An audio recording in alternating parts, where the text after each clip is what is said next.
this is Gary Tonencourt from morethanasnapshot.com.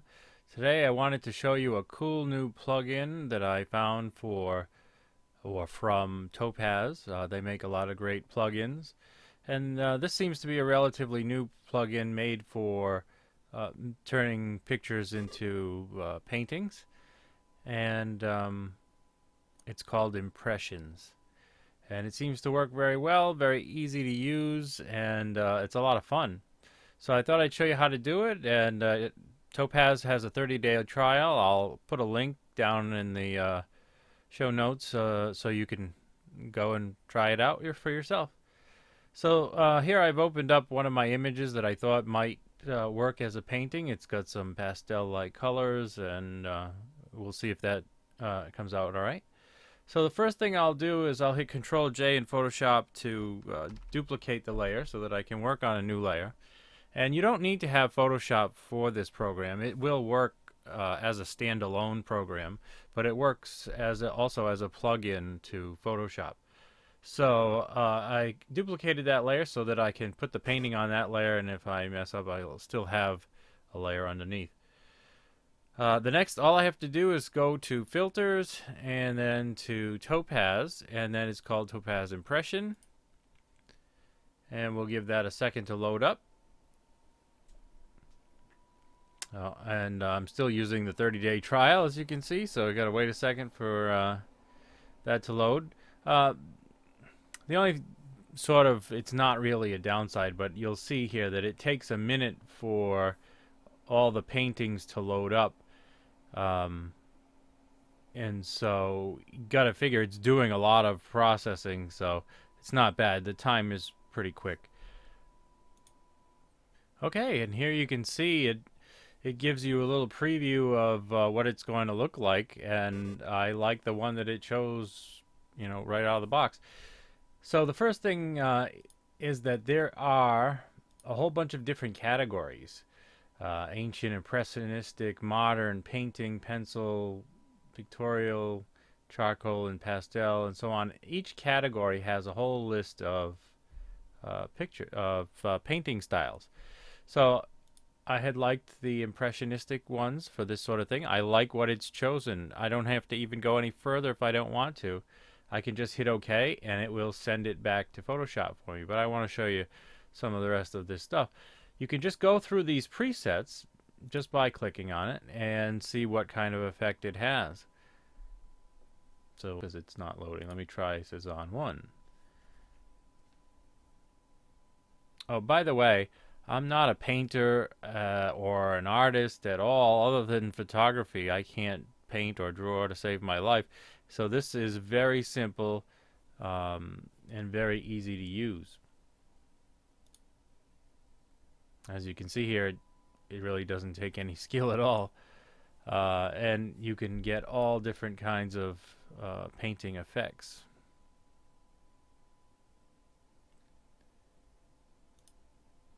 Here's Monet, and they give you different versions of it. So the first one of the group is usually a little bit heavy-handed, and then the second one, like Monet 2, is usually a little more subtle. And then sometimes there's several.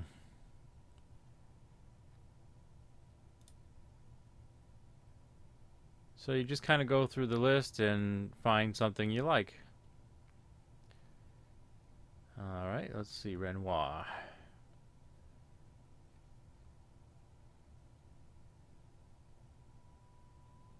And then once you find something you like, there's also options for customizing it.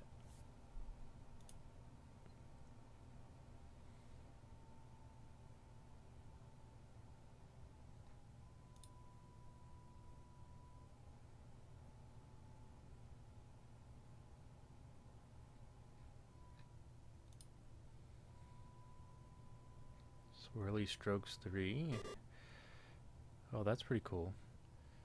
And then Van Gogh 1 and 2.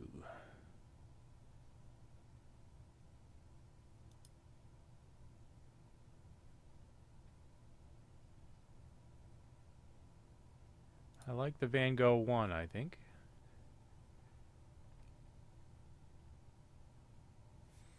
Although the Swirly Strokes 3 was pretty cool also.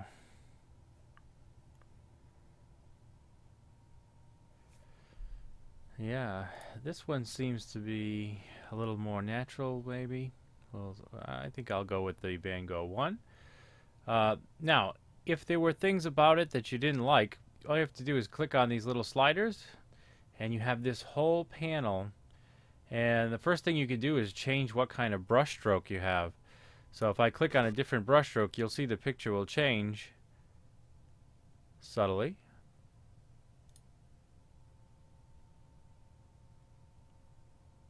There's another one.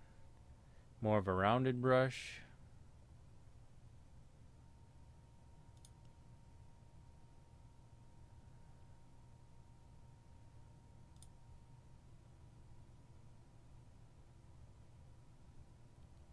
Alright, I think I like the first brush, so I'll go back to that one.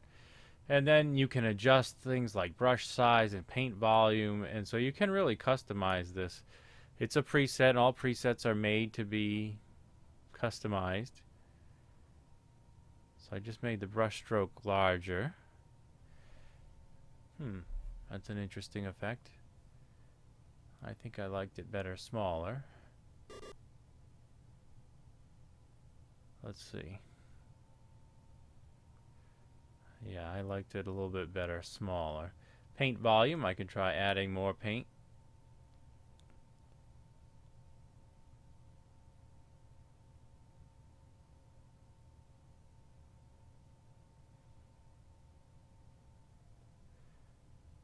And then the opacity, I could try and take a little bit away. Stroke width, I could make the strokes again larger or smaller.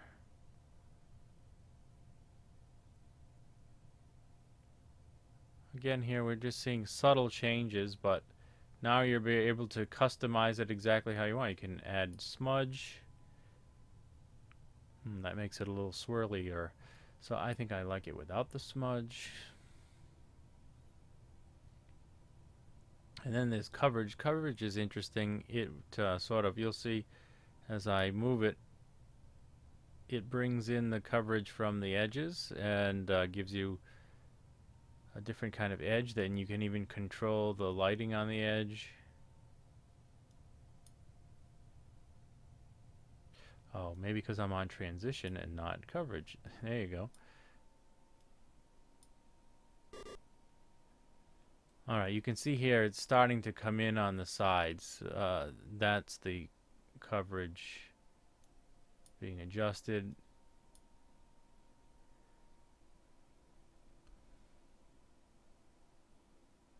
Yeah, you can see here it's working in on the sides. And if we wanted to, we can move the light around the point where the light's coming from, more to one side or another.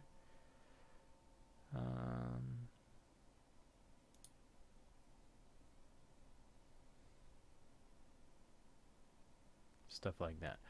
I am not going to adjust the coverage, though. I liked it better when it was just covering everything.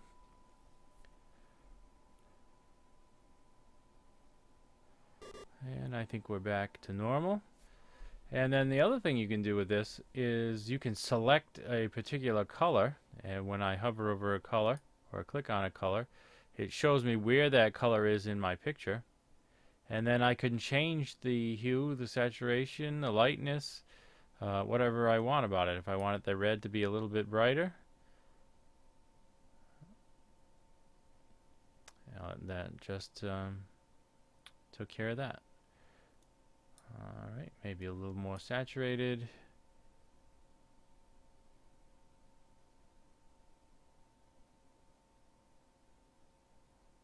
And then I could try with blue. Could make that a little more saturated. Touch lighter. And then there's lighting controls and texture controls.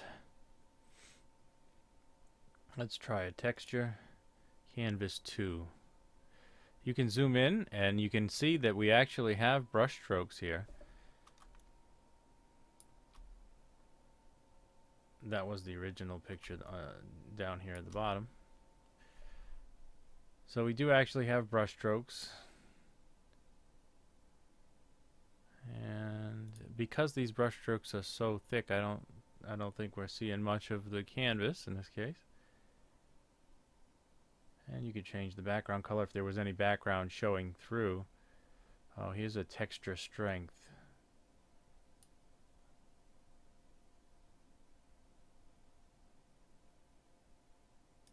Ah, here we go. I didn't have the texture strength up high enough to see it. Go back to that canvas. Alright, so now it looks like strokes on a canvas. Very nice. And so it's very easy to use. I had no idea how to use this 5 minutes ago. I just played around with it, and you know, it creates some pretty interesting effects. I think I'm going to take the strength of the canvas down a bit.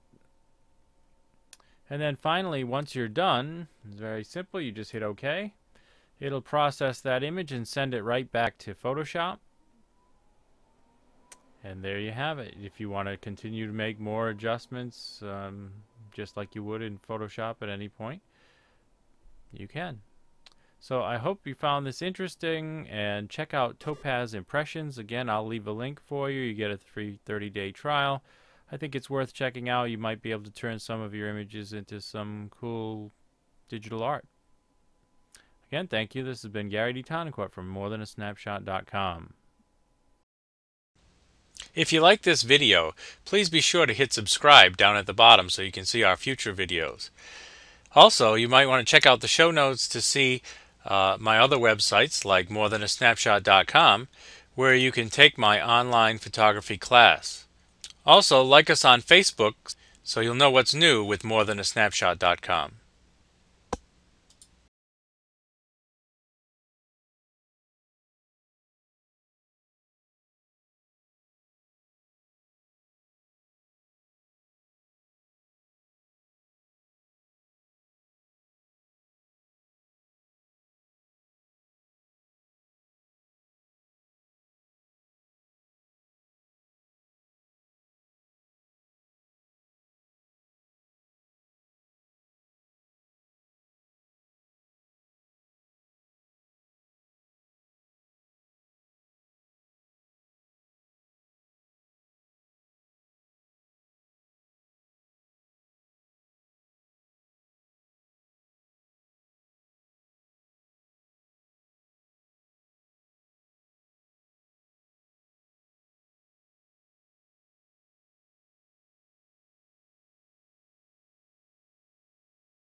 If you like this video, please be sure to hit subscribe down at the bottom so you can see our future videos. Also, you might want to check out the show notes to see my other websites like morethanasnapshot.com, where you can take my online photography class. Also, like us on Facebook so you'll know what's new with morethanasnapshot.com.